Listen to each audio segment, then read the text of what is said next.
नमो भगवते वासुदेवाय। ओम नमो भगवते वासुदेवाय। ओम नमो भगवते वासुदेवाय।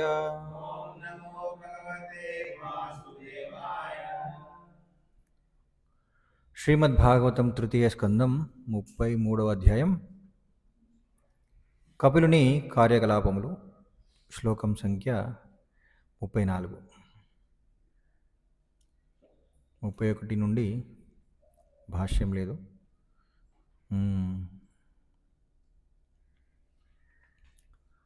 34వ శ్లోకం పదవిచ్ఛేదం. సిద్ధ చారణ గంధర్వై మునిభిః చ అప్సరోగణైః స్తూయమానః సముద్రేణ దత్త అర్హణ నికేతనః.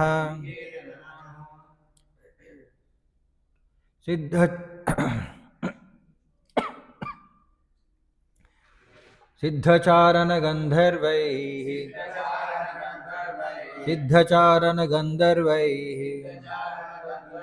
మునిభిశ్చాప్సరోగణైః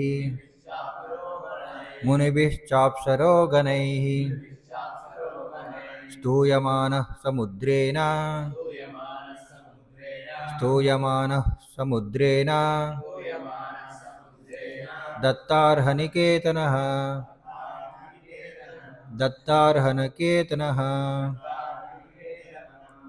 సిద్ధచారణగంధర్వైః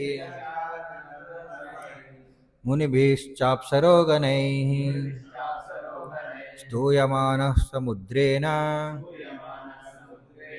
దత్తార్హణనికేతనః.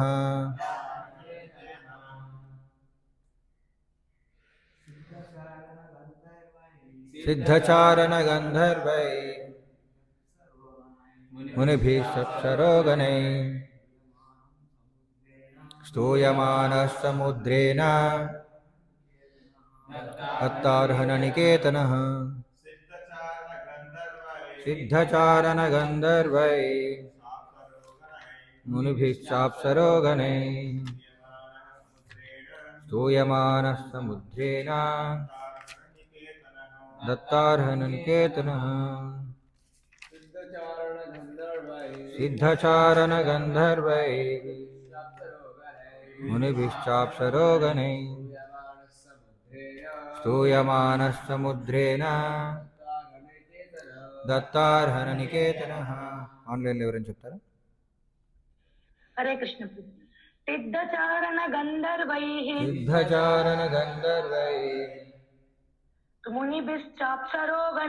మునిభిశ్చాప్సరోగణైః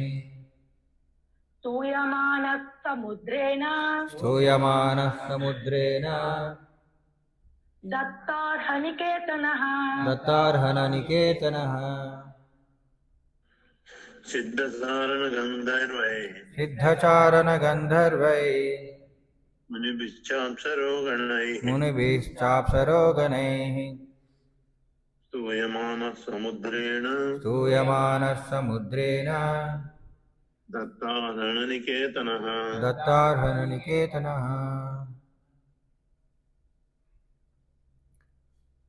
ప్రతిపదార్థం.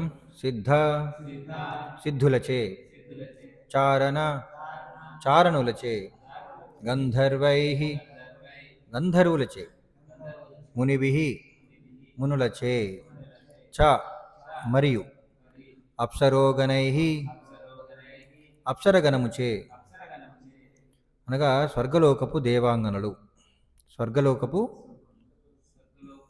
దేవాంగనలు, స్తూయమానః స్తుతింపబడి, సముద్రేణ సముద్రునిచే, దత్త ఒసగబడి, అర్హణ కానుకలు, నికేతనః నివాసము. అనువాదం మరియు భాష్యం కృష్ణ కృపామూర్తి శ్రీ భక్తి వేదాంత స్వామి శ్రీల ప్రభుపాదుల వారిచే అనువాదం. అతడు ఉత్తర దిక్కుగా చనునప్పుడు చారణులు, గంధర్వులు, మునిగణములు అప్సరాగణములు స్తోత్రములు గావించి వందనములు చేసిరి. సముద్రుడు అతనికి అర్ఘ్యమునిచ్చి నివాసమునసగెను. భాష్యం. కపిలముని తొలుత హిమాలయ ప్రాంతమునకేగి గంగానది యొక్క ఉద్గమ స్థానమును కనుగొననని తెలియచున్నది.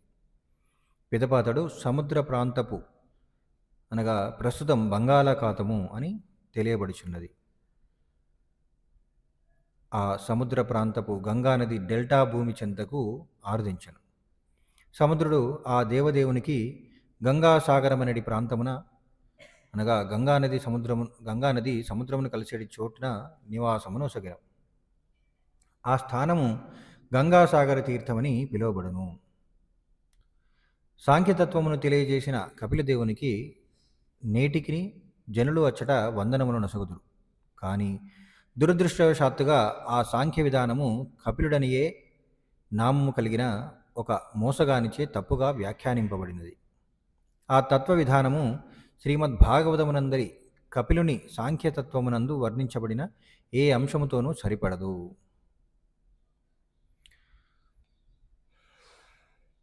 ఓం అజ్ఞానతిమిరాంధస్య జ్ఞానాంజనాశలాకయ చక్షురున్మీలితమేన తస్మై శ్రీగురవే నమః.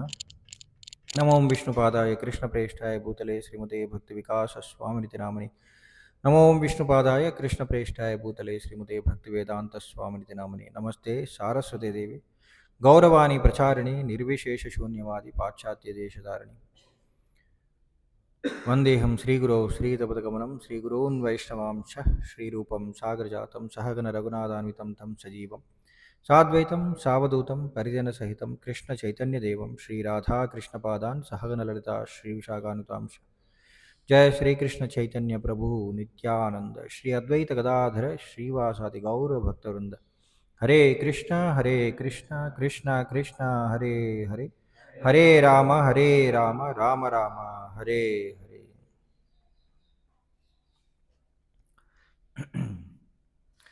సో కపిల భగవాని కార్యకలాపములు అనే అధ్యాయంలో చివరి శ్లోకాలు. మనం నిన్నటి రోజు 30వ శ్లోకం చదువుకున్నాం. తర్వాత శ్లోకాలు ఒకసారి చదువుదాం. దేవహూతి చివరికి భగవద్ధామాన్ని చేరిందని నిన్న 30వ శ్లోకంలో చూసాం కదా. ఏ ధామానికి వెళ్ళింది? కపిల వైకుంఠం. అనేక వైకుంఠ లోకాల్లో ఒకటైన కపిల భగవానుడు తన పుత్రుడు ఉండే ప్రదేశానికి వెళ్ళడం జరిగింది. తర్వాత 31వ శ్లోకంలో ఏం చెప్పబడిందంటే, తద్వీరాసీత్ పుణ్యతమం క్షేత్రం త్రైలోక్య విశ్రుతం నామ్నా సిద్ధపదం యత్ర సా సంసిద్ధిముపేయుషి. ఓ విదురా, దేవహూతి సిద్ధిని బడిసిన ప్రాంతము పరమ పవిత్ర క్షేత్రమని ఎరగవలను. ముల్లోకములందు అది సిద్ధపదమని తెలియబడుచున్నది.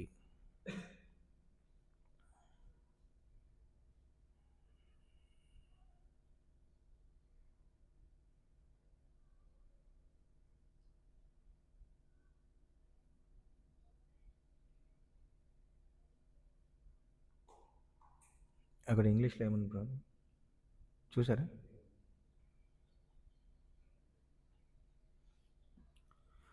ఓకే. 32వ శ్లోకం. తస్యాస్తద్యోగ విదుత మార్త్యం మర్త్యమభూత్సరిత్ శ్రోతసాం ప్రవరా సౌమ్య సిద్ధిదా సిద్ధసేవిత. విదుర, ఆమె దేహమునందలి భౌతికాంశములు కరిగి నీరుగానై ఇప్పుడు నదీ రూపమున ప్రవహించుచున్నవి. ఆ నదులన్నింటి అందును పరమ పవిత్రమైనది. పరమ పవిత్రమైనది. ఆ నది అందు స్నానమాడిన వారు సైతము సిద్ధిని బడయుదురు. కనుక సిద్ధిని వాంఛించు వారలు అచ్చటికి స్నానమాడనేగుదురు.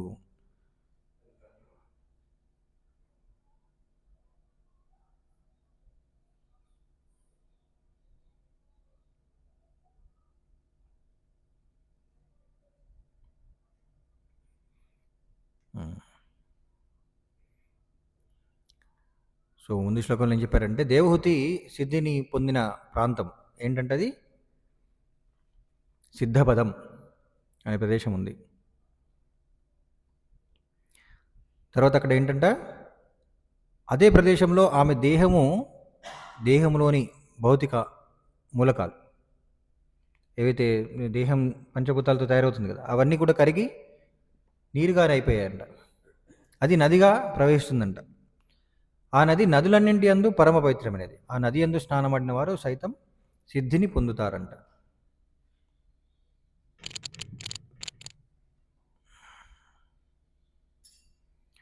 ముప్పై మూడవ శ్లోకం. కపిలోపి మహాయోగి భగవాన్ పితురాశ్రమాత్ మాతరం సమనుజ్ఞాప్య ప్రాగుదీచీం దిశం యయౌ. విదుర, కపిల భగవానుడు తల్లి అనుజ్ఞనుకొని తండ్రి ఆశ్రమమును వీడి ఈశాన్య దిక్కుగా పయనమేను.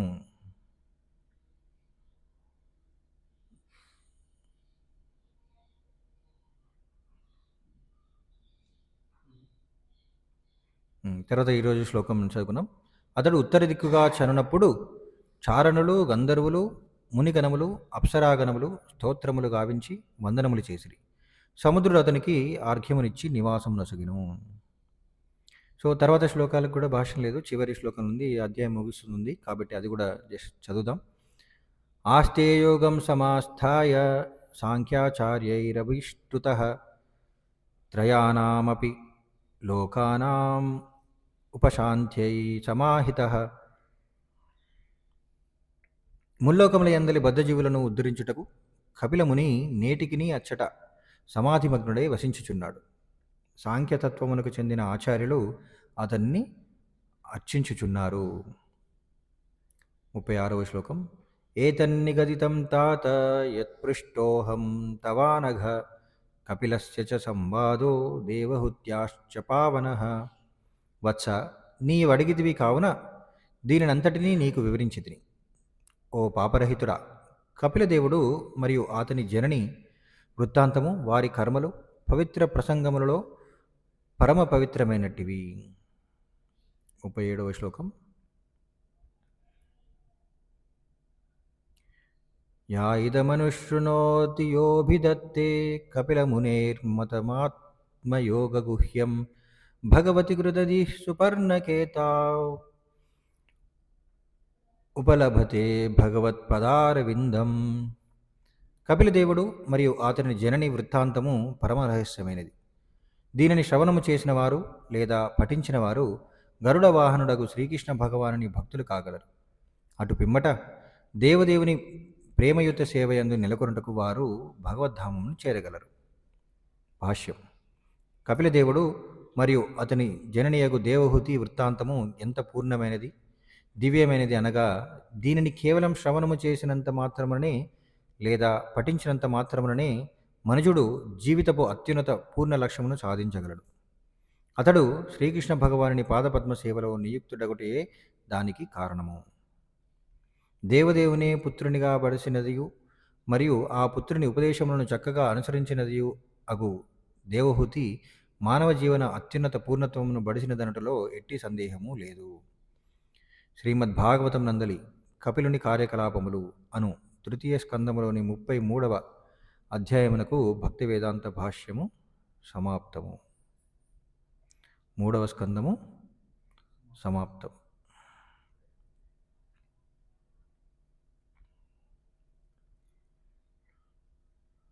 మరి దేవహూతి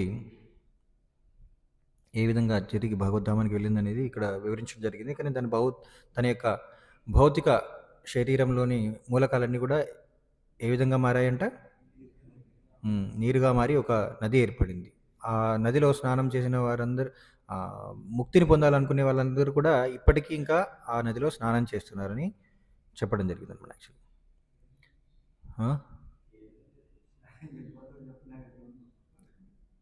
వెళ్ళిపోదాం అక్కడికి.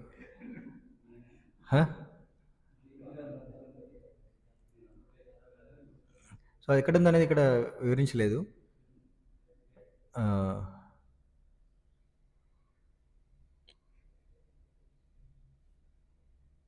నేను కనుక్కుంటాను ఒకసారి. నేను కూడా ఆలోచించాను, దొరకలేదు. సో సిద్ధపదం అనే ప్రదేశంలో మొదలవుతుందన్నమాట యాక్చువల్లీ ఆ నది. మరి ఇప్పుడు ఉందా లేదా అనేది ప్రశ్న, ఎందుకంటే ఇక్కడ వినలేదు.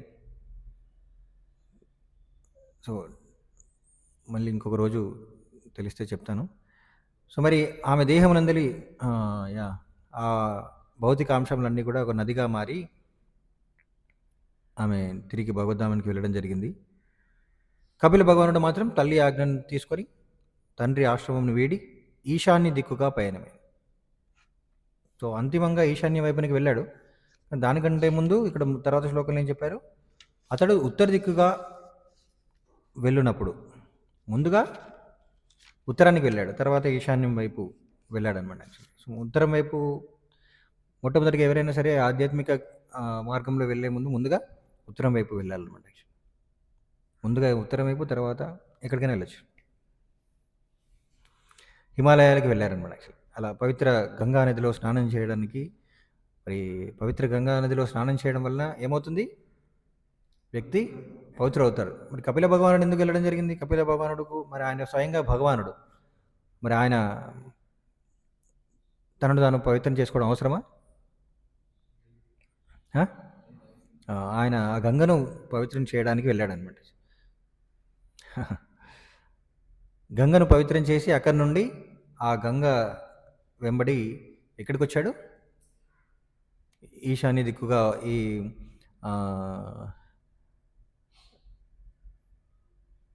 డెల్టా ప్రదేశం ఉందంట. ఎక్కడ? గంగా నది సముద్రాన్ని తాకే చోట, గంగా నది డెల్టా, ఆ ప్రదేశానికి గంగాసాగరం అని పేరు. సో ఇప్పుడు కూడా ఉంది గంగాసాగరం. మరి అక్కడ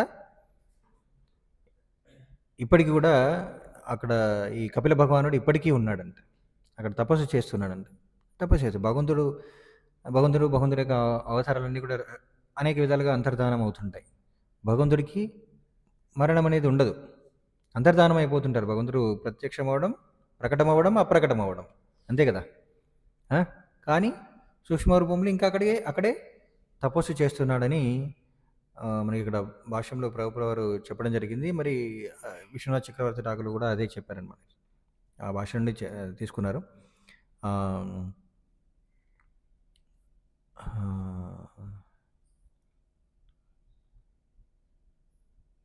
అది గంగాసాగర్ తీర్థమని పిలుస్తారు. అయితే అది మనకి ఇప్పుడు ఏమంటారంటే బే ఆఫ్ బెంగాల్, బంగాళాఖాతం అని చెప్పేసి ఇప్పుడు అంటుంటాం. గంగా నది బంగాళాఖాతాన్ని కలిసిన చోటు. అంతకుముందు శాస్త్రాల్లో, వైదిక విధానంలో ఈ బంగాళాఖాతాన్ని మహోదధి అనేవారంట.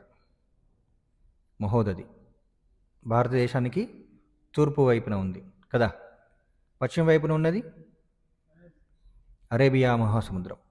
సో దాన్ని రత్నాకర అనేవాళ్ళంట, రత్నాకర అనేవారు. సో మరి ఆ మహోదధి, మహోదధి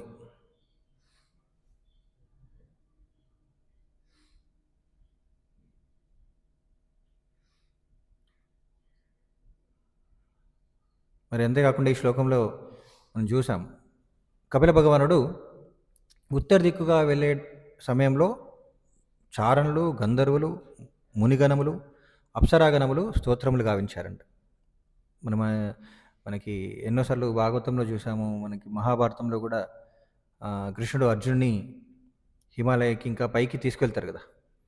సో ఆ మార్గంలో వెళ్ళే, ఉత్తర మార్గంలో వెళ్ళే మార్గంలో ఏమే లోకాలని ఉంటాయో మనకు అక్కడ వివరించడం జరిగింది. అక్కడ చారణులు, గంధర్వులు, మునులు, అప్సరసులు వాళ్ళందరూ కూడా ఉంటారన్నమాట. వాళ్ళందరూ కూడా ఏం చేశారు, భగవంతుడు వస్తున్నాడు కాబట్టి భగవంతుని ప్రార్థించి వందనాలు చేసి కీర్తించారంట, అని ఆహ్వానించారు. సో అది మరి అంతేకాకుండా మరి భగవంతుడు ఎప్పుడైతే ఈ కపిల భగవానుడు తిరిగి ఈ గంగా సముద్రాన్ని కలిసే స్థానమైన గంగాసాగరానికి వచ్చాడో, అక్కడ సముద్రుడు కూడా ఆయనకి అర్ఘ్యముని ఇచ్చారంట. సాధారణంగా మనం చెప్తుంటే షోడశోపచారాలు అంటే 16 విధాలైన సేవలు భగవంతునికి. ఏంటి అవి?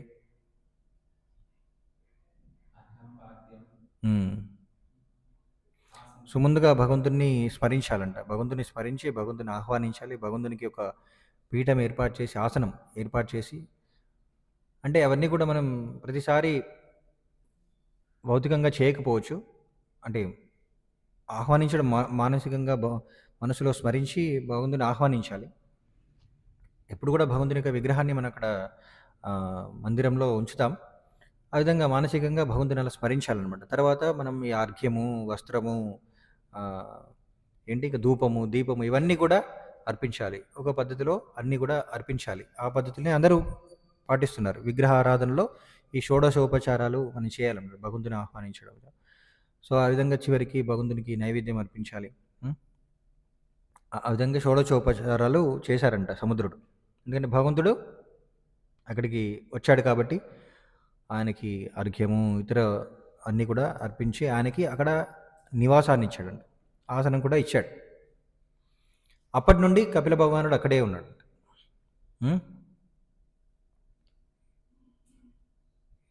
ముల్లోకములందలి బద్ధజీవులను ఉద్ధరించుటకు కపిలముని నేటికిని అచ్చట సమాధిమగ్నుడై నివసించుచున్నాడు. సాంఖ్యతత్వమునికి చెందిన ఆచార్యులు అతన్ని ఇప్పటికీ అర్చించుచున్నారు. సో ఇవన్నీ కూడా తర్వాత శ్లోకంలో చెప్పినట్టు, నీవు అడిగిదివి కావున దీనినంతటిని నీకు వివరించితిని. ఓ పాపరహితుడా, కపిలదేవుడు మరియు అతని జనని యొక్క వృత్తాంతము, వారి కర్మలు పవిత్ర ప్రసంగములలో పరమ పవిత్రమైనట్టివి. ఇది ఎవరు చెప్తున్నారు? విదురుడికి ఎవరు చెప్తున్నారు? మైత్రేయుడు చెప్తున్నారు. సో విదురుడికి వత్స మరియు పాపరహితుడు అని సంబోధించడం జరిగింది మైత్రేయుడు. వత్స అంటే సో అంత పవిత్రమైన వాడు, పాపరహితుడు అని అర్థం అనమాట. ఎనీవేస్, విదురుడి గురించి తెలిసింది, మనం ఎన్నో చర్చించుకున్నాం. అయితే మనకి ఇక్కడ భాష్యంలో 34వ శ్లోకం భాష్యంలో చూసినట్లయితే ప్రభుపాదుల వారు ఈ శ్లోకంలోనే కాకుండా ఎప్పుడైనా సరే కపిల భగవానుడి గురించి ప్రస్తావన వచ్చినప్పుడు నాస్తిక కపిలుని గురించి కూడా చెప్తుంటారు. ఎందుకంటే నాస్తిక కపిలుని యొక్క సాంఖ్య తత్వం అనేది చాలా ప్రాచుర్యంలో ఉంది. మరి మన ఆచార్యులు, మన పరంపరలోని ఆచార్యులందరూ కూడా ఎన్నో పాషండ దళన్ అంటే ప్రేమ ప్రచారన్, పాషండ దళన్ అంటే ప్రేమను ప్రచారం చేస్తుంటారు మన ఆచార్యులందరూ కూడా. అంతేకాకుండా పాషండ దళన్ అంటే పాషండులను ఖండిస్తుంటారు అనమాట. యాక్చువల్లీ పాషండులు అంటే రావణాసురుడి వర్గం. రావణాసురుడే కాదు, ఎందుకంటే దారుణం అన్నమాట. రావణాసురుడు నేరుగా భగవంతుని తిరస్కరిస్తారు. కానీ ఈ నాస్తికులు, తర్వాత మాయావాదులు, వీళ్ళందరూ ఇంకా చాలా, అంటే భగవంతుడు ఉన్నాడని, ఆ పరమసత్యం ఉందని చెప్తుంటారు, కానీ వాటికి తప్పుడు అర్థాలు వివరిస్తుంటారు అనమాట. అది ఇంకా ఘోరం అన్నమాట. సో కాబట్టి పాషండదనం ఏంటంటే శాస్త్రాల ఆధారంగా వివరించబడిన తత్వం కాకుండా ఇతర తత్వాలని బోధించే వాళ్ళందరినీ కూడా ఖండిస్తుంటారన్నమాట ఆచార్యులు. సో అందుకని ఎప్పుడు కపిల భగవాన్ గురించి చెప్పాలనుకున్నా సరే ప్రభుపాదుల వారు మనందరం చూసాం. ఏంటి, ప్రభుపాదుల వారి యొక్క ప్రవచనాలు, కపిల భగవానుడి యొక్క బోధనలపై ప్రభుపాదుల వారి ప్రవచనాలను కూడా ఒక పుస్తకంగా మనకి ఇస్కాన్లో ప్రచురించడం జరిగింది. ఏంటది? టీచింగ్స్ ఆఫ్ లార్డ్ కపిల భగవానుని దివ్య బోధనలు. కపిల భగవానుని బోధనలన్నీ కూడా అక్కడ వివరించడం జరిగింది. అందులో కూడా మనం చూస్తున్నాం కపిల భగవానుని తత్వము నాస్తిక కపిలుని యొక్క తత్వంతో పోల్చి ప్రభుపాదుల వారు ఎప్పుడు కూడా దాన్ని ఖండిస్తుంటారు అనమాట. నాస్తిక కపిలుని యొక్క తత్వం ఎందుకు సరి అయినది కాదు, మరి అందులోని లోపాలు ఏంటి అని కూడా వివరిస్తుంటారు. మనకందరికీ తెలుసు. ఇంకొక పుస్తకం ఏంటి, అన్ని రకాల తత్వాలని ప్రభుపాదుల వారు ఖండిస్తుంటారు కదా. ఇంకో గ్రంథం ఏంటది తెలుసా? అంటే ప్రభుపాదుల వారు నేరుగా కాదు, శిష్యులు దాన్ని కంపైల్ చేశారు. ఏంటది?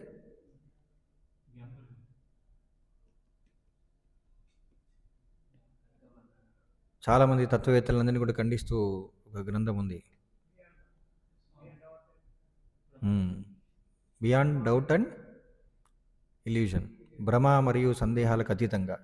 ఇప్పుడు ప్రస్తుత పాశ్చాత్య దేశంలోని రకరకాల తత్వవేత్తల్ని కూడా ఖండిస్తూ ప్రభువుల వారు వాటికి ఏం వాదనలు ఇచ్చారు. అంటే వాళ్ళ యొక్క వాదన ఏంటి? దానికి మన శాస్త్రాధారంగా దానికి ఎలా ఖండించాలి? అంటే దీన్ని ఏం తప్పు ఉంది వాళ్ళ వాదనలో? ఈ మోడర్న్ ఫిలాసఫర్స్ అందులో వాళ్ళ యొక్క లోపాలు ఏంటనేది ప్రభువుల వారు దానిలో వివరించారనమాట. అన్నీ కూడా కోర్స్ అంతా కూడా తత్వం, ఫిలాసఫీ.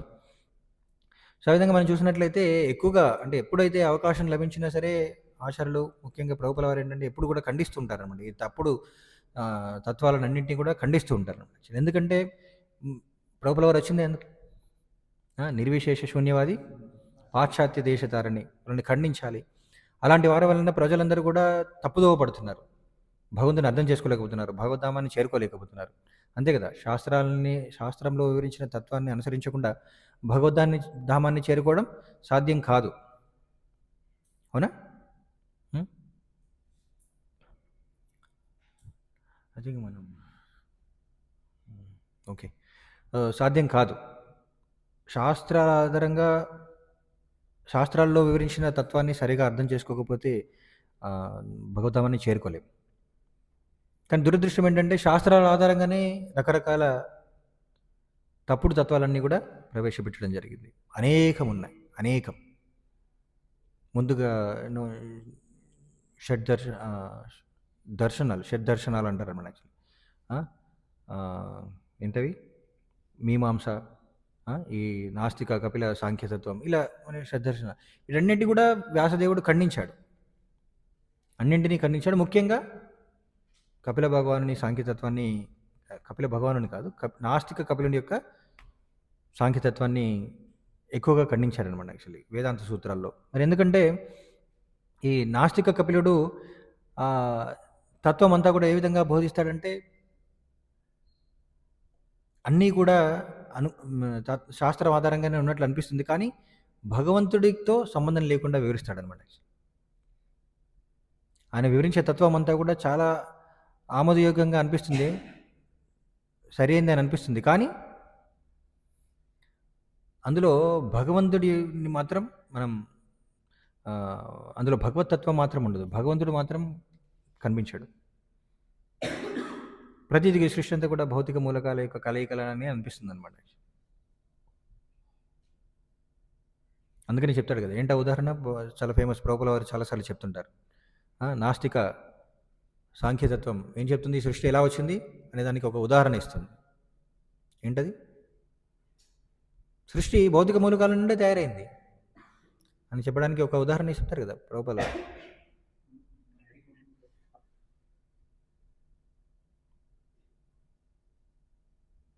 బియ్యం నుండి అంటే చేతనం, అచేతనమైన పదార్థం నుండి చైతన్యం ఎలా వచ్చిందంటే దానికి ఆ ఉదాహరణ చెప్తారనమాట. బియ్యం నుండి తేలొచ్చిందనమాట. ప్రభువుల వారు దాన్ని ఏ విధంగా ఖండిస్తారు?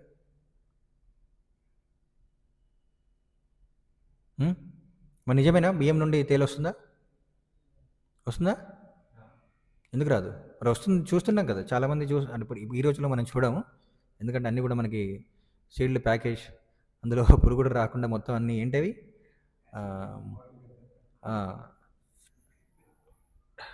ఇన్సెక్టిసైడ్స్ అన్నీ కలిపి వస్తున్నాయి, అందులో ఏం పురుగులు కూడా ఉండట్లేదు.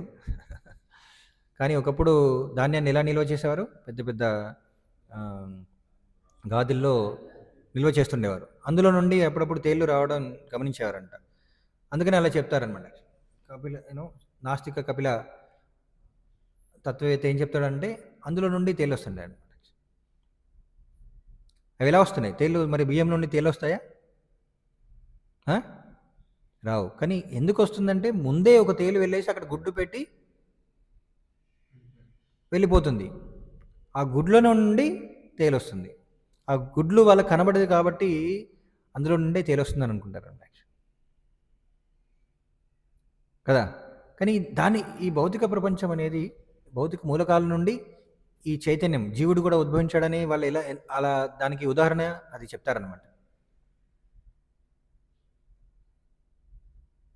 కానీ శాస్త్రాలు ఏం చెప్తున్నాయంటే చైతన్యం లేకుండా, జీవం లేకుండా జీవం అనేది సాధ్యం, మరొక జీవం అనేది సాధ్యం కాదు. జీవం నుండే జీవం ఉద్భవిస్తుంది. మరి అంతిమంగా ఈ సృష్టిలోని జీవులందరికీ మూలం ఆ? భగవంతుడు. భగవంతుడు కూడా జీవమే, ఆత్మ, పరమాత్మ, పరమ ఆత్మ, అన్ని జీవులకి మూలం.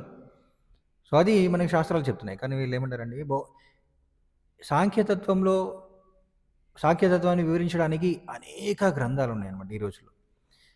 మనం కనుక అనేక విశ్వవిద్యాలయాల్లో ఈ ఫిలాసఫీ అనే సబ్జెక్టు మనం తీసుకున్నట్లయితే, అది చదివే వాళ్ళ దగ్గరికి వెళ్ళినట్లయితే, వాళ్ళ యొక్క లైబ్రరీలో చాలా సాంఖ్యతత్వానికి సంబంధించిన గ్రంథాలు ఉంటాయన్నమాట. అవన్నీ కూడా నాస్తికత్వాన్నే ప్రతిపాదిస్తాయి. ముఖ్యంగా ఈ నాస్తిక కపిల భగవానుని తత్వంపైనే ఆధారపడే ఉంటాయన్నమాట. వాళ్ళ ప్రకారం ఏంటంటే సాంఖ్యతత్వం అంటే నాస్తిక కపిలుడు బోధించిన సాంఖ్యతత్వమే. విస్తృతంగా అదే అంగీకరిస్తారనమాట. భాగవతంలోని కపిల భగవానుడు వివరించిన సాంఖ్యతత్వాన్ని వాళ్ళు చదవరు, దాన్ని అంగీకరించరు. నాస్తిక కపిలుడిదే ఇప్పటికీ కూడా, ఇప్పుడు కూడా మీరు చూసినట్లయితే అంత అందులో భగవంతుడు కనిపించడు. భౌతిక ప్రపంచం అంతా కూడా ఈ భౌతిక మూలకాల నుండే ఉద్భవించిందని దాని యొక్క సారాంశం ఉంటుందన్నమాట. చూడండి, ఇప్పటికి కూడా ఇంకా సరిగా అర్థం చేసుకోలేని వాళ్ళు ఉన్నారు. సరే, మరి సమస్య ఏంటి? అందులో మనం చూసినట్లయితే మనం చెప్పినట్టు ఏంటంటే భగవంతుని గురించి మాత్రం అర్థం చేసుకోలేము. వాళ్ళు ఏమంటారంటే వాళ్ళ యొక్క నాస్తిక సాంఖ్యతత్వంలో భగవంతుడు ఉన్నాడు కాబట్టి ఈ సృష్టి అంతా కూడా భగవతత్వం లేకుండా, అంటే భగవంతుడు లేకుండా సృష్టి అనేది సృష్టించబడింది. వాళ్ళందరూ కూడా ఈ భౌతిక ప్రపంచంలో నైతికతను స్థాపించడానికి, నైతిక విలువలతో జీవించడానికి సంబంధించిన వివరణ మాత్రమే ఉంటుందన్నమాట. వాళ్ళు ఏమంటారంటే ఓకే, ఈ భౌతిక ప్రపంచం అంతా మూలకాల ద్వారా వచ్చింది, దీనికి అంతిమ కారణం భగవంతుడనే వాడెవరు లేరు. మరి లక్ష్యం ఏంటంటే మోక్షాన్ని పొందడం. మరి మోక్షం తర్వాత ఏముంటుంది? ఏమీ లేదు. అంతిమంగా ముక్తి పొందిన తర్వాత ఏం సాధిస్తామంటే ఏం లేదు, నాస్తిక సాంఖ్యతత్వం ప్రకారం. అదే మరి ముక్తి అంటే మళ్ళీ ఆ భౌతిక మూలకాల్లో కలిసిపోవడం అంతే. కాబట్టి వాళ్ళ యొక్క అంతిమ లక్ష్యం మరి భగవద్ధామాన్ని చేరుకోవడం, భగవంతునితో సాంగత్యాన్ని పొందడం అనేది వాళ్ళు అంగీకరించారనమాట. ఎందుకంటే భగవంతుని అంగీకరించారు కదా. సో భౌతిక మూలకాల్లో మళ్ళీ కలిసిపోవడం అంటారు అనమాట. అదే ముక్తి పొందడం అని చెప్పేసి అనుకుంటారు. సో అది అందుకనే వాళ్ళు ఏం చేస్తుంటారంటే వాళ్ళ యొక్క సిద్ధాంతం అంతా ఎలా ఉంటుందంటే సమాజంలో నైతికతను స్థాపించడానికి ప్రయత్నిస్తుంటారు అన్నమాట. అంటే నైతికత అంటే నీతికి సంబంధించిన విలువలతో జీవించడం ఎలా అని చెప్తుంటారు. చాలా వరకు చూడండి, నాస్తికులందరూ కూడా ఈ మాయావాదులందరూ కూడా అలాంటి విలువలనే ప్రచారం చేయడానికి ప్రయత్నిస్తుంటారు. నైతిక విలువలని అంటే భగవంతుని విడిచిపెట్టి, నైతిక విలువలు అనేది అవసరం సమాజంలో, నైతిక విలువలు, నీతి, ధర్మం అనేది అవసరం, కానీ దాన్ని భగవంతుడు లేకుండా స్థాపించడానికి వాళ్ళు ప్రయత్నిస్తుంటారు. కానీ అది అసాధ్యం. There cannot be morality without spirituality. ఆధ్యాత్మిక జ్ఞానం లేకుండా నైతిక విలువల్ని స్థాపించడం అనేది సాధ్యం కాదు. కానీ చాలామంది అదే ప్రయత్నిస్తుంటారనమాట. మనం గమనించినట్లయితే ఈ శాస్త్రాధారంగా వివరించబడిన తత్వాన్ని, ఈ కపిల భగవానుడు వివరించిన సాంఖ్యతత్వాన్ని కావచ్చు, ఏ తత్వమైనా సరే శాస్త్రం ఆధారంగా భగవంతుని అంగీకరించకుండా వాళ్ళు ప్రచారం చేసే వాళ్ళందరూ కూడా ఏంటంటే సమాజంలో నైతిక విలువలు కావాలని స్థాపించడానికి వాళ్ళు ప్రయత్నిస్తుంటారు, కానీ భగవంతుడు లేకుండా ప్రయత్నిస్తుంటారు. కానీ వాళ్ళు ఎప్పుడు కూడా దాన్ని సాధించలేరు అనమాట. ఒకవేళ సాధించినా కూడా అది తాత్కాలికంగా ఉంటుందన్నమాట. అంతిమంగా వాళ్ళు నీతిని పాటించలేరు అనమాట. సాధారణమైన ప్రజలందరూ కూడా నీతి నియమాలతో జీవించమని చెప్తుంటారు, కానీ వాళ్ళు మాత్రం పాటించలేరు అంతిమంగా వస్తే. అదే చూడండి, చాలాసార్లు మనం ప్రచారం చేయడానికి వెళ్ళినప్పుడు, ఈ కాలేజీల్లో ముఖ్యంగా వెళ్ళినప్పుడు వాళ్ళు ఏమంటారంటే మన పిల్లలకి నీతి అవన్నీ కూడా బోధించండి. కానీ ఈ భగవద్గీత వద్దు. ఈ భగవంతుని గురించి వద్దు. కానీ మంచి మంచి విషయాలు నేర్పించండి పిల్లలకి అని చెప్తుంటారనమాట. మంచిని బోధించండి. అవునా కదా? మనం చూస్తుంటామా లేదా? సో చాలామందికి ఏంటంటే శాస్త్రాలు ఇవి భగవద్గీత, భాగవతం, రామాయణం ఇవన్నీ వద్దు. ఇదంతా కూడా ఏంటి ఇప్పుడు ఆహ్, ఆహ్,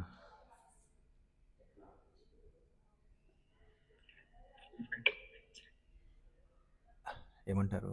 ఈ రకరకాల ఈ మతాల మధ్య గొడవల వలన వాళ్ళు ఏమనుకుంటున్నారంటే ఏ మతము వద్దు.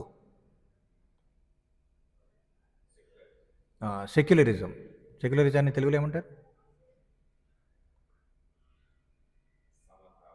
ఆ? సమతావాదమా? లౌకికవాదం. లౌకికవాదం. లౌకికవాదం. లౌకికవాదం. లౌకికవాదం వచ్చేసరికి ఏంటంటే ఒక మతాన్ని అంగీకరించకూడదనమాట. అందరూ ఎవరికి నచ్చిన మతాన్ని వాళ్ళు పాటించవచ్చు. సో కాబట్టి చివరిగా ఏమంటారంటే ఏ మతము ప్రచారం చేయకూడదు.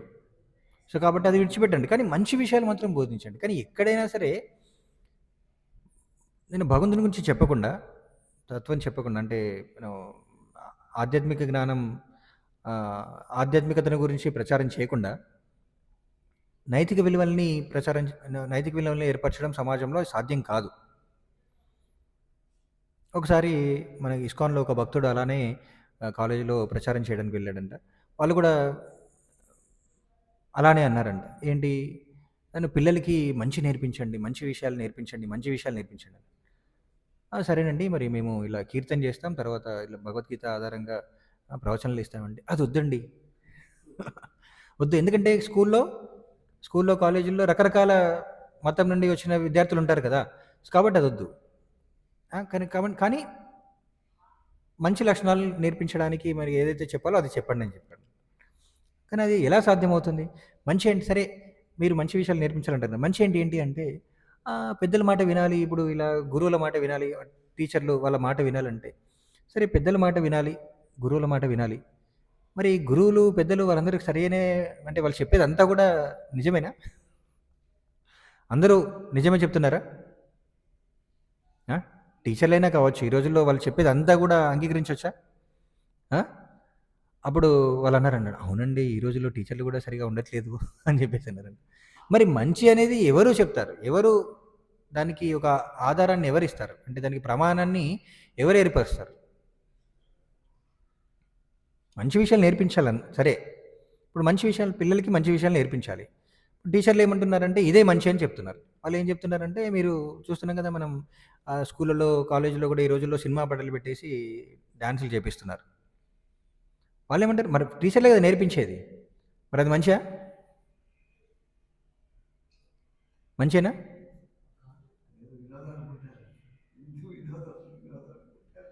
సో అది మరి మంచి అనే దానికి ప్రమాణం ఏంటి? ఏది మంచిది? దాన్ని ఎవరు స్థాపించాలి? ఆ ప్రమాణాన్ని ఎవరు స్థాపించాలి? ఎవరు నిర్వచిస్తారు మంచి అనేది?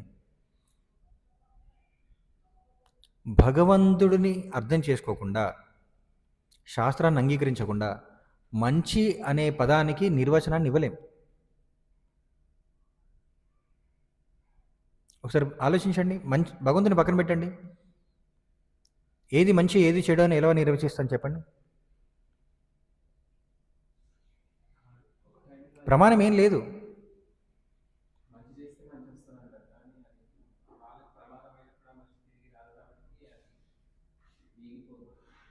ఒకరికి మంచి ఇంకొకరికి చెడు కావచ్చు. ఈ భౌతిక తలంలో చూసినట్లయితే ఒకరికి మంచి ఇంకొకరికి చెడు కావచ్చు కదా. సో కాబట్టి శాస్త్రాధారంగా లేకుండా, అంటే శాస్త్రాన్ని ఆధారంగా తీసుకోకుండా, శాస్త్ర ప్రమాణం లేకుండా, భగవంతుని గురించి బోధించకుండా ఈ నైతిక విలువల్ని స్థాపించడం అనేది సాధ్యం కాదు. మంచిని నిర్వచించడం అనేది అది ఎప్పటికీ సాధ్యం కాదు. మంచి చెడులు అనేది నిర్వచించలేము, అసాధ్యం. కానీ అందరూ కూడా అదే ప్రయత్నిస్తున్నారనమాట. కాబట్టి ఈ నాస్తికవాదం ప్రచారం చేసేవాళ్ళు, ఈ అనేక రకరకాల వ్యక్తులు ఈ సమాజంలో రకరకాల తత్వాలని ప్రచారం చేసే వాళ్ళు ఉన్నారు. అనేక తత్వాలు ఉన్నాయి. అసలు ఒక విధంగా చూస్తే ప్రతి ఒక్కరు కూడా ఏదో ఒక తత్వాన్ని అనుసరిస్తున్నారు. ఏదో ఒక సిద్ధాంతాన్ని అనుసరిస్తున్నారు. వాళ్ళకి తెలియకపోవచ్చు. నేను ఈ సిద్ధాంతాన్ని అనుసరిస్తున్నాను వాళ్ళకి తెలియకపోవచ్చు. కానీ ప్రతి ఒక్కరు కూడా ఏదో ఒక సిద్ధాంతాన్ని, అన్ని రకాల సిద్ధాంతాలు ఉన్నాయి. రకరకాల వ్యక్తులు రకరకాల సిద్ధాంతాలని ప్రతిపాదించారు చరిత్రలో చూసినట్లయితే. అందరూ కూడా ఏదో ఒక సిద్ధాంతాన్ని ప్రతిపాదిస్తున్నారు. ఎందుకంటే మనిషి యొక్క మనస్సు అనేది రకరకాలుగా ఆలోచిస్తుంది. ఎన్ని రకాలుగా ఆలోచిస్తుంది, ఏం ఎలాంటి లోపాలు ఉంటాయి అనేది చరిత్రలో ఇప్పుడు కొత్తదేం కాదు. అనాది కాలం నుండి అనేకమైన వ్యక్తులు ఆ విధంగా ఆలోచించిన వాళ్ళే. కాబట్టి అన్ని రకాల తత్వాలు ఉన్నాయి సమాజంలో. కానీ అవన్నీ కూడా చివరిగా చూస్తుంటే అన్నీ కూడా నాస్తికత్వాన్నే ప్రచారం చేస్తున్నాయి అన్నమాట. యాక్చువల్లీ భగవంతుడు లేడు. భగవంతుని అంగీకరించడం వాళ్ళకి చాలా కష్టం అన్నమాట. భగవంతుడు ఉంటే కనిపించాలి, మాకు కనిపించాలి. సో ఇదంతా కూడా భగవంతుని అర్థం చేసుకోవడానికి అది భౌతిక విధానాల ద్వారా భగవంతుని అర్థం చేసుకోవడానికి ప్రయత్నించినప్పుడు వాళ్ళు ఎప్పుడు కూడా విఫలం అవుతారనమాట. అది సాధ్యం కాదు. భౌతిక విధానాల ద్వారా భగవంతుని అర్థం చేసుకోవడం సాధ్యం కాదు. శాస్త్రాన్ని అంగీకరించకుండా భగవంతుని అర్థం చేసుకోవడం అనేది సాధ్యం కాదు. శాస్త్ర ప్రమాణాన్ని అంగీకరించాల్సిందే. కానీ దురదృష్టం ఏంటంటే ఇలాంటి నాస్తిక కపిలు లాంటి వాళ్ళు శాస్త్రాధారంగానే నాస్తిక తత్వాన్ని కూడా ప్రచారం చేస్తున్నారు అన్నమాట. యాక్చువల్లీ చూడండి, ఇప్పుడు ఇక్కడ ప్రతిసారి ప్రభుపాల వారు నాస్తిక కపిలుడు, దేవహూతి కపిలుడు వేరు వేరు అని ఎందుకు చెప్పాల్సి వస్తుందంటే, మరి ఆయన చెప్పింది సాంఖ్యతత్వమే, ఈయన చెప్పింది సాంఖ్యతత్వమే అంటారు. ఆయన పేరు కపిలుడే, ఈయన పేరు కపిలుడే. ఆయన శిష్యుడి పేరు, ఈయన శిష్యుడి పేరు, ఇద్దరి పేరు ఒకటేనంట. ఆసురి అని ఒక శిష్యుడు ఉన్నారంట, ఇద్దరికి ఉన్నారంట. అందుకని శాస్త్రాల్లో కపిల భగవానుడి గురించి వివరణ ఉంది. ఉదాహరణకు మనం చూసినట్లయితే శ్వేతాశ్వర ఉపనిషత్తులో కపిల భగవానుడి గురించి వివరించబడింది. కపిల భగవానుడు ఆయన తత్వం గురించి వివరించబడింది శ్వేతాశ్వర ఉపనిషత్తులో. మరి పద్మపురాణంలో నాస్తిక కపిలుడు వస్తాడు, మరి నా నాస్తికత్వాన్ని ప్రచారం చేస్తాడు, ఈ విధంగా వ్యతిరేకంగా చెప్తారని చెప్పేది కూడా చెప్పబడింది. నాస్తిక కపిలుడి గురించి కూడా చెప్పబడింది. మరి ఆయన కూడా ఏంటంటే ఆయన పేరు కపిలుడే, ఈయన పేరు కపిలుడే. ఆయన చెప్పింది సాంఖ్యతత్వమే, ఈయన చెప్పింది సాంఖ్యతత్వమే. దురదృష్టం ఏంటంటే ఆయన శిష్యుడు కూడా ఆసురి అనే శిష్యుడు అనంట, కపిల భగవానుడికి ఆసురి అనే శిష్యుడు అనంట. కాబట్టి చాలామంది కన్ఫ్యూజ్ అవుతుంటారు అనమాట. భ్రమకు గురవుతుంటారు అనమాట. యాక్చువల్లీ రెండు సాంఖ్యతత్వాలు ఒకటే అని చెప్పేసి నాస్తిక కపిలుడు చెప్పిన సాంఖ్యతత్వాన్ని చాలా విరివిగా ప్రచారం చేస్తున్నారనమాట ఈ రోజుల్లో.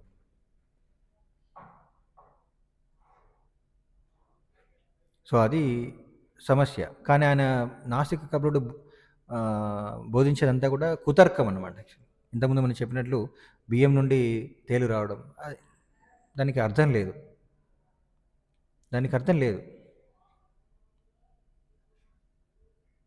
సో అలా కుతర్కవాదాన్ని అవన్నీ కూడా వేద విరుద్ధంగా ఉంటాయి. ఆయన యొక్క వివరణలన్నీ కూడా వేద విరుద్ధంగా ఉంటాయి అనమాట. వేదానికి వేదాల్లో వివరించిన తత్వానికి విరుద్ధంగా ఉంటాయి. సో అందుకనే ఆయనను నాస్తిక కపిలుడు అన్నారనమాట. నాస్తిక కపిలుడు అంటే భగవంతుని అంగీకరించాడు. సో అలా మనకి మరి అది ఎందుకు నాస్తిక కపిలుని యొక్క తత్వం అనేది సరైనది కాదనేది మనకు గరుడ పురాణంలో వివరించడం జరిగింది. ఎందుకు అది సరైనది కాదు, అందులోని లోపాలు ఏంటనేది కూడా వివరించడం జరిగింది అన్నమాట. యాక్చువల్లీ సో అలా సాంఖ్యతత్వం అనేది భగవంతుని అర్థం చేసుకోవడానికి ఉపయోగపడుతుంది. భగవంతుని భౌతిక ప్రపంచాన్ని అర్థం చేసుకోవడానికి ఉపయోగపడుతుంది. ఈ భౌతిక సృష్టి అనేది ఏ విధంగా వచ్చింది, ఏ విధంగా పనిచేస్తుంది, భగవంతునితో ఈ సృష్టికి ఏ సంబంధం ఉంది అనేది అర్థం చేసుకోవడానికి ఉపయోగపడుతుంది. కానీ దాన్ని ఇలా కుతర్కంతో వివరించినప్పుడు ఏంటంటే అది భగవంతునితో సంబంధం లేనిదిగా అయిపోతుంది అనమాట. అది సమస్య అనమాట. కానీ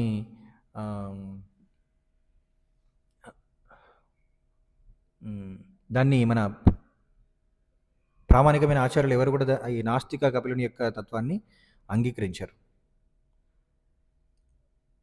సో కాబట్టి మనం కూడా ఏంటంటే సాంఖ్యతత్వాన్ని అర్థం చేసుకోవడం అంటే సాంఖ్యతత్వమే చాలా కష్టం. సాంఖ్యతత్వం ద్వారా భగవంతుని యొక్క సాక్షాత్కారాన్ని పొందడం చాలా కష్టం.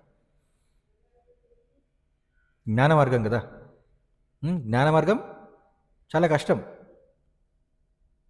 కానీ అందులోనూ మరి నాస్తికవాదంతో కూడుకున్నదైతే ఇంకా అసలు సాధ్యమే కాదనమాట భగవంతుని అర్థం చేసుకోవడం. సో అందుకనే చెప్తున్నారు. ఇవి ఇక్కడ భాగవతుల తర్వాత చివరిగా చెప్పారు కదా! చివరి శ్లోకంలో ఏం చెప్పారు? కపిలదేవుడు మరియు అతని జనని వృత్తాంతము పరమ రహస్యమైనది. దీనిని శ్రవణము చేసిన వారు లేదా పఠించిన వారు గరుడ వాహనుడగు శ్రీకృష్ణ భగవానుని భక్తులు కాగలరు. అటు పిమ్మట దేవదేవుని ప్రేమయుత సేవయందు నెలకొనుటకు వారు భగవద్ధామమును చేరగలరు. మరి ఈ వృత్తాంతం వినాలంట, అర్థం చేసుకోవాలంట. భగవంతునికి భౌతిక ప్రపంచానికి గల సంబంధం అర్థం అది ఏంటో అర్థం చేసుకుంటే కానీ ఈ సాంఖ్యతత్వాన్ని అర్థం చేసుకోలేము. సాంఖ్యతత్వం యొక్క అవగాహన సరైనది కాదు. ఇంకో విషయం ఏమంటారంటే నాస్తిక కపిలుడు యొక్క సాంఖ్యతత్వంలో ఈ కాలం అనేది ఎలా ఉద్భవించిందంటే అది కూడా భౌతిక మూలకాల యొక్క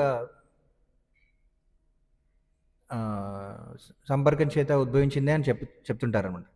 కానీ కపిల భగవానుడు చెప్పిన సాంఖ్యతత్వంలో ఏంటంటే ఈ కాలం అనేది 24 మూలకాల్లో ఒకటి కాదు.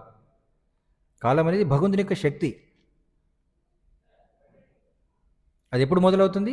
భగవంతుడు ఎప్పుడైతే తన దృష్టిని భౌతిక మూలకాలపై దృష్టి సారిస్తాడో అప్పుడు కాలం అనేది మొదలవుతుంది. అది భగవంతుని యొక్క శక్తి. కానీ నాస్తిక కపిలుడు ఏమంటాడంటే కాలం కూడా ఈ భౌతిక మూలకాల యొక్క కలయిక వలననే ఉనికిలోకి వచ్చిందని చెప్పేసి అంటారు అన్నమాట. అది ఇలా మనకి ఏంటంటే కపిల భగవానుడు చెప్పిన సాంఖ్యతత్వం అనేది అది ఆస్తికవాదం, భగవంతుణ్ణి అంగీకరిస్తుంది. మరి భగవంతుని అర్థం చేసుకుంటే తప్ప సమాజంలో ఈ నైతిక విలువల్ని స్థాపించడం అనేది సాధ్యం కాదు. భాగవతం ఏం చెప్తుంది? ఎవరైతే భగవంతుని సేవిస్తారో వాళ్ళలో సద్గుణాలన్నీ సహజంగానే వస్తుంటాయి. దేవతల్లో ఉండే సద్గుణాలన్నీ కూడా సహజంగానే వస్తాయి అని చెప్పబడింది. అలా కాకుండా ఈ నైతిక విలువల్ని ఎంతగా ప్రచారం చేసినా ఆ వ్యక్తికి భగవతత్వం అర్థం కాకపోతే, భగవంతుని గురించి అంటే భగవంతుని అంగీకరించకపోతే ఎప్పుడైనా సరే ఏదో ఒక స్థాయిలో పతనమైపోతారు. ఈ నైతిక విలువల్ని పాటించలేరు అనమాట. దానికి వ్యతిరేకంగా వెళ్తారు.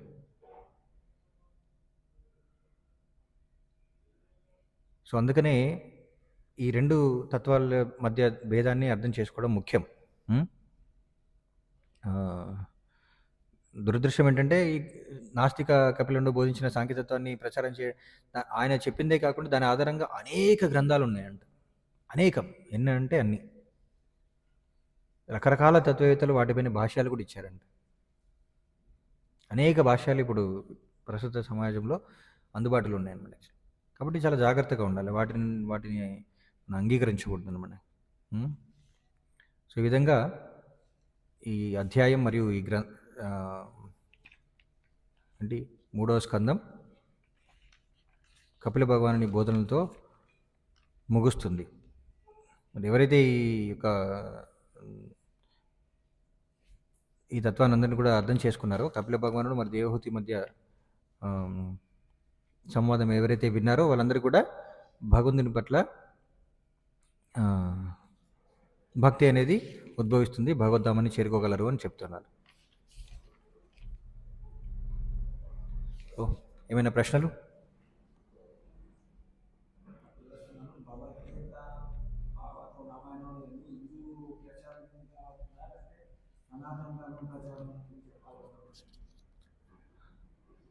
ఓకే, మీ ప్రశ్నకు తర్వాత సమాధానం చెప్తాను. చెప్పండి మీ ప్రశ్న.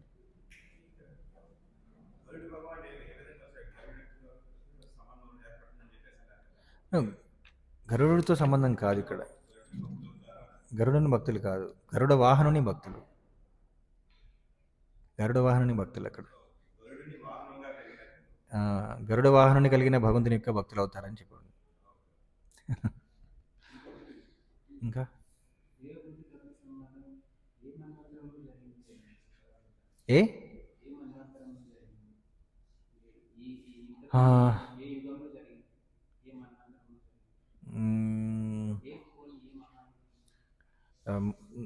నాకు ఐడియా లేదు. ఏ మన్వంతరంలో ఏ యుగంలో జరిగిందనేది నాకు ఐడియా లేదు. బట్ ఇది సృష్టి ఆరంభంలో, అంటే మళ్ళీ ఈ సృష్టి ఆరంభంలో ఈ కర్దమ ముని, ఈ మునులందరూ సప్తఋషులు బ్రహ్మ మొట్టమొదటిగా సృష్టించిన వాళ్ళలో ఒకరు కర్దమముని అనమాట. సో అప్పుడు మొదలైంది యాక్చువల్లీ. అది సృష్టి ఆరంభ సమయంలోనే. సో సత్యయుగానికి ముందే అని చెప్పొచ్చు. కానీ ఏ మన్వంతరం అనేది ఎక్కడ నేను వినలేదు. సృష్టి ఆరంభంలోనే ఇదంతా జరిగింది.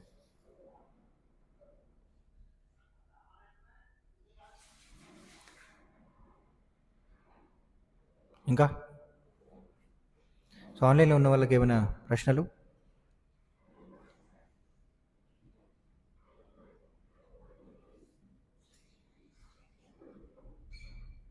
హరే కృష్ణ. శ్రీమద్ భాగవతం की जय, श्री कपिल भगवान की जय, श्री प्रभुपाद की जय. हरे कृष्ण.